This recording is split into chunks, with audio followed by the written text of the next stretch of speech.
खुशहाल जिंदगी के लिए आचार्य चाणक्य ने अपने नीति शास्त्र में कई नीतियों का वर्णन किया है, जिसे अपनाकर आज भी लोग अपनी परेशानियों का हल पाते हैं। ये नीतियां व्यक्ति को सही रास्ता दिखाने के साथ ही सफलता भी दिलाती है।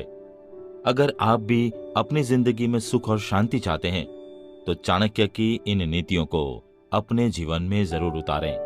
आचार्य चाणक्य की इन्हीं नीतियों में से आज हम एक और नीति पर चर्चा करेंगे। अपने एक नीति सूत्र में आचार्य चाणक्य कहते हैं, कार्य विपत्तो दोषान वर्णयन्ति बालिशाः। अर्थात मूर्ख लोग कार्य विपत्ति पर दोष वर्णन करते हैं। दोस्तों, धैर्यवान इंसान की यही पहचान है कि अगर उसका कार्य किसी भी वजह से पूरा नहीं होता है तो उसका दोषारोपण वह दूसरों पर नहीं करता है।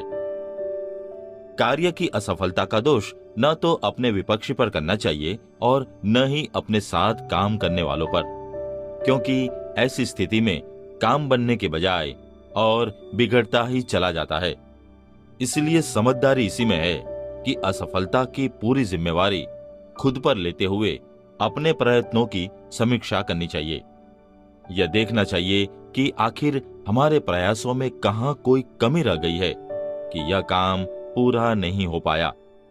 ऐसा करने पर असफलता के लिए जिम्मेवार उचित वजह खुद ब खुद सामने आने लगती है और उनसे सबक लेकर आगे की रणनीति तैयार करनी चाहिए।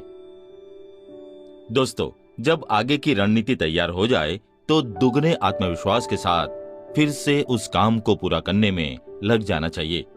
हाँ, लेकिन एक बात अवश्य दिमाग में रखना चाहिए कि पिछली बार जो गलतियां हुई थी वे गलतियां इस बार नहीं दोहराई जाए। ऐसा विचार करके काम शुरू करने वाले को सफलता अवश्य मिलती है। दोस्तों, सही मायने में कहा जाए तो ऐसी ही परिस्थितियों में धैर्य की असली परीक्षा होती है। जिस व्यक्ति में धैर्य होता है वह ऐसी मुश्किल परिस्थितियों को भी बेहद सूझबूझ के साथ झेल जाता है और बिना किसी बात की परवाह किए अपने काम में लग जाता है। दोस्तों, इतना तो तय है कि जिस इंसान में धैर्य होता है वह सफलता की सीढ़ियां चढ़ता जाता है, क्योंकि वह निरंतर धैर्य के साथ प्रयासरत रहता है। वह हिम्मत नहीं हारता है, वह लगातार परिश्रम करता है। हमें यह नहीं भूलना चाहिए कि जो दौड़ता है वही गिरता है। इसलिए व्यक्ति को छोटी मोटी असफलताओं से मन छोटा करके धैर्य नहीं खोना चाहिए, क्योंकि सही मायनों में कहा जाए तो ये छोटी मोटी असफलताएं हमें सबक देने के लिए आती है। दोस्तों, जो इंसान इन्हें धैर्यपूर्वक झेल जाता है और इनसे सबक लेकर अपने काम में लगा रहता है वह अवश्य ही कामयाब होता है। वह जैसा चाहता है वैसा करना उसके लिए धीरे धीरे बाएं हाथ का खेल बन जाता है। इसलिए मुश्किल से मुश्किल परिस्थितियों में भी धैर्य नहीं खोना चाहिए, क्योंकि इसका सफलता में काफी अहम योगदान होता है। आइए इसके अनुसंधान में एक छोटी सी कहानी सुनते हैं। बहुत समय पहले की बात है। गंगावती नगर में महाराज शिकार को निकले थे। शिकार की तलाश में सुबह से शाम हो गई। तभी अचानक उनकी नजर एक जंगली सुअर पर पड़ी। महाराज ने घोड़े को एड़े लगाई और सुअर का पीछा करने लगे। कुछ ही देर में सूरज छिप गया और घना अंधेरा छाने लगा। सुअर पत्तों की आड़ में खो गया। महाराज ने अपने आसपास देखा। उनके निकट कोई सैनिक न था। शिकार की धुन में वे स्वयं जंगल में अकेले निकल आए थे। महाराज को शीघ्र ही भूख प्यास सताने लगी। सर्दियों का मौसम था। उन्हें कुछ ही दूरी पर आग जलती हुई दिखाई दी। एक औरत आग सेंक रही थी। उसने महाराजा को नहीं पहचाना। वह बोली, मुसाफिर हो क्या? भूखे प्यासे भी लगते हो। महाराज ने सिर हिलाकर हामी भरी। उस औरत का नाम नीलम्मा था।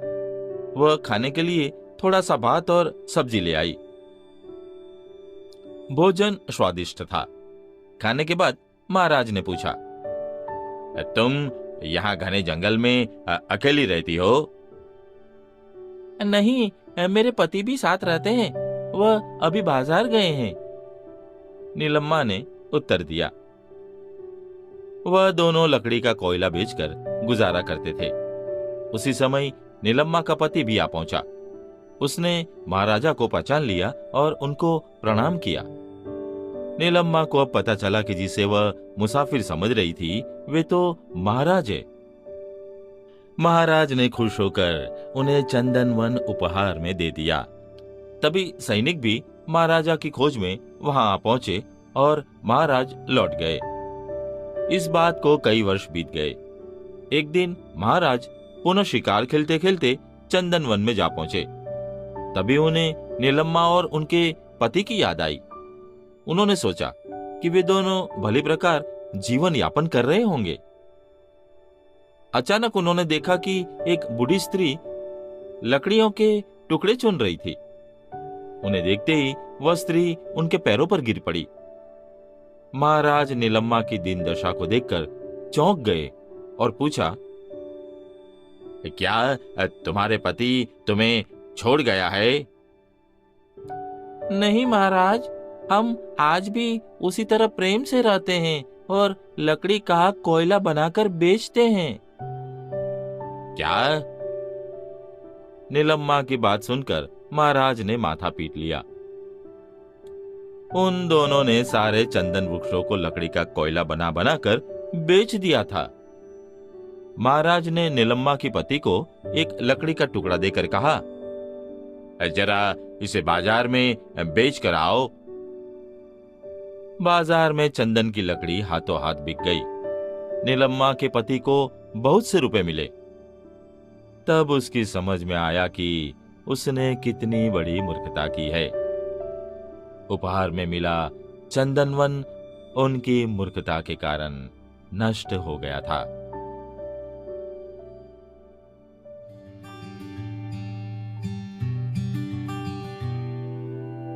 दोस्तों, आज के एपिसोड में बस इतना ही।